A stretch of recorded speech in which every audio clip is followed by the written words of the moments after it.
हरे कृष्णा। क्या आपने कभी सोचा है कि जो इस सृष्टि की रचयिता हैं, जो समय, प्रकृति और भाग्य को भी नियंत्रित करते हैं, क्या वो चोरी कर सकते हैं? जिस भगवान के चरणों में पूरा ब्रह्मांड नतमस्तक है, जिसे पाने के लिए ऋषि मुनि जन्मों तक तप करते हैं, क्या वही भगवान एक दिन अपने ही मंदिर में अपने ही भोग को चुरा सकते हैं?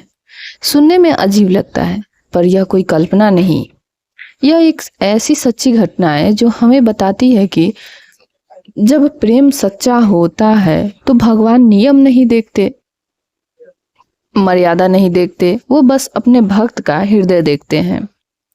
और जब उन्हें सच्चा प्रेम मिल जाता है तो भगवान नहीं रहते, वो बन जाते हैं अपने भक्त के सेवक और कभी कभी एक चोर भी। आज की कथा एक ऐसे ही एक महान संत की है जिनका नाम था श्रीपाद माधवेंद्र पुरी। माधवेंद्र पुरी सिर्फ एक संत नहीं थे, वे भक्ति की उस ऊंचाई पर थे जहां मनुष्य और भगवान के बीच कोई दूरी नहीं रहती। उनका जीवन बहुत ही सरल था, ना कोई धन, ना कोई आश्रम, ना कोई संग्रह। वे एक नियम का पालन करते थे, अयाचित वृत्ति, यानी ना किसी से कुछ मांगना, न किसी से कोई उपेक्षा रखना। अगर कोई स्वयं प्रेम से कुछ दे दे तो उसे प्रसाद मानकर ग्रहण करना, और अगर कोई ना दे तो उसे भी भगवान की इच्छा मानकर स्वीकार करना। कई कई दिन वे बिना भोजन के रहते, शरीर कमजोर हो जाता, लेकिन उनका मन, उनकी आत्मा हमेशा कृष्ण प्रेम से भरी रहती। उनकी आंखें अक्सर बंद रहती और उनके होंठ पर बस एक ही नाम होता, कृष्ण कृष्ण कृष्ण। एक दिन अचानक उनके हृदय में एक गहरी पुकार उठी, ऐसी पुकार जिसे कोई सामान्य मनुष्य समझ ही नहीं सकता। वो पुकार थी, मुझे वृंदावन जाना है। वृंदावन, जहाँ हर कण में श्री कृष्ण का वास है, जहाँ हवा भी राधे राधे कहती है, जहाँ पेड़ पौधे भी भक्ति में डूब जाते हैं। माधवेंद्र पुरी ने एक पल भी देर नहीं की, ना कोई तैयारी, ना कोई साधन, बस उठे और चल पड़े। एक ऐसी यात्रा पर जो पैरों से नहीं प्रेम से पूरी होती है। लंबी यात्रा, घने जंगल, कठिन रास्ते, लेकिन उनके चेहरे पर थकान नहीं बल्कि एक अलग ही शांति थी, क्योंकि उनका लक्ष्य था श्री कृष्ण की भूमि। आखिरकार वे पहुंचे वही पर्वत पर, गोवर्धन पर्वत, जिसे भगवान श्री कृष्ण ने अपनी छोटी उंगली पर उठाया था। माधवेंद्र पुरी ने श्रद्धा से उसकी परिक्रमा के बाद वे एक वृक्ष के नीचे बैठ गए। शरीर थका हुआ था, पेट खाली था, लेकिन मन अब भी कृष्ण में लीन था। तभी अचानक एक मधुर आवाज सुनाई दी, बाबा। माधवेंद्र पुरी ने आंखें खोली। उनके सामने एक सुंदर बालक खड़े थे, श्याम वर्ण, आंखों में अद्भुत चमक और हाथ में दूध का मटका। बालक मुस्कुराए और बोले, आप भूखे हैं, ये दूध पी लीजिए। माधवेंद्र पुरी पूरी तरह चकित रह गए। उन्होंने कहा, तुम्हें कैसे पता कि मैं भूखा हूँ? बालक ने मुस्कुराते हुए कहा, हमारे गांव में कोई भूखा नहीं रहता। उसकी आवाज में इतना प्रेम था, इतनी सरलता थी कि माधवेंद्र पुरी ने मना ही नहीं कर पाए। उन्होंने दूध पी लिया और जैसे ही उन्होंने ऊपर देखा, वो बालक गायब हो चुके थे। ना कोई आवाज, ना कोई पद चिन्ह, ना बस एक गहरा रहस्य।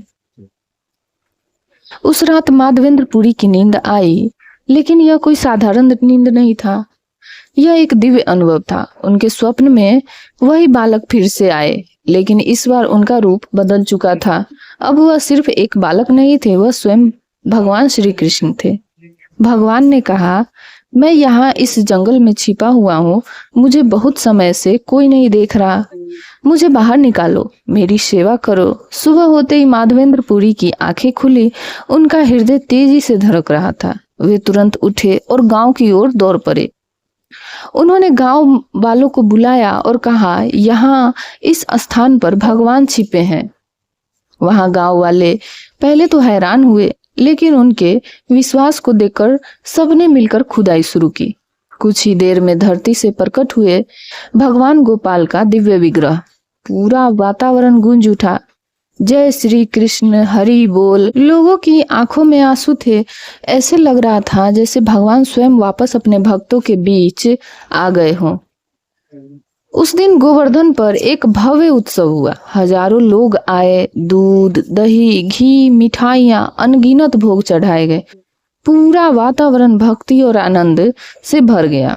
ऐसा लग रहा था जैसे स्वर्ग धरती पर उतर आया। लेकिन भगवान की लीला अभी खत्म नहीं हुई थी। एक रात भगवान फिर से माधवेंद्रपुरी के स्वप्न में आए।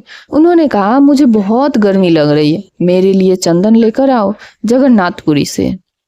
यह सुनकर माधवेंद्रपुरी ने बिना एक पल सोचे आज्ञा को स्वीकार कर लिया। रास्ता लंबा था, कठिन था, लेकिन उनके लिए भगवान की आज्ञा ही सब कुछ थी। यात्रा करते हुए वे पहुंचे रेमुना। वहां एक प्रसिद्ध मंदिर था जहां विराजित थे क्षीरचोरा गोपीनाथ।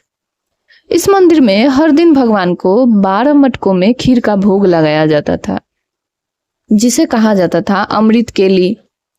जब माधवेंद्रपुरी ने यह देखा तो उनके मन में एक विचार आया, काश मैं इस खीर का स्वाद जान पाता तो मैं अपने गोपाल के लिए भी ऐसा भोग बना पाता। लेकिन जैसे ही यह विचार आया, उन्हें तुरंत पछतावा हो, मैंने क्या सोच लिया। भगवान के भोग से पहले ही स्वाद की इच्छा। वे तुरंत वहां से चले गए और बाहर बैठकर रोने लगे। उस रात मंदिर बंद हो गया, पुजारी सो गए। तभी भगवान गोपीनाथ उनके स्वप्न में आए। उन्होंने कहा, उठो, मैंने एक खीर का मटका अपने भक्त माधवेंद्रपुरी के लिए छिपाया है। पुजारी तुरंत उठ गए। वह मंदिर की ओर दौड़े, दरवाजा खोले और देखे भगवान की मूर्ति के पीछे सच में एक मटका रखा था। पुजारी की आंखों में आश्चर्य था। वो दौड़ते हुए बाहर आए और जोर से चिल्लाए, माधवेंद्रपुरी कहाँ है? भगवान ने उनके लिए चोरी की है। जब यह बात माधवेंद्रपुरी तक पहुंची, वे स्तब्ध रह गए। उनकी आंखों से आंसू बहने लगे, उनका शरीर कांपने लगा। उन्होंने कहा, हम मेरे लिए भगवान ने चोरी की। वे जमीन पर गिर पड़े। उनका हृदय प्रेम से भर गया। उन्होंने उस खीर को प्रसाद के रूप में ग्रहण किया और उस मटके को जीवन भर अपने पास रखा। दोस्तों, यह कहानी सिर्फ एक चमत्कार नहीं, यह एक संदेश है। भगवान को ना धन चाहिए, ना सोना, ना बड़े बड़े यज्ञ।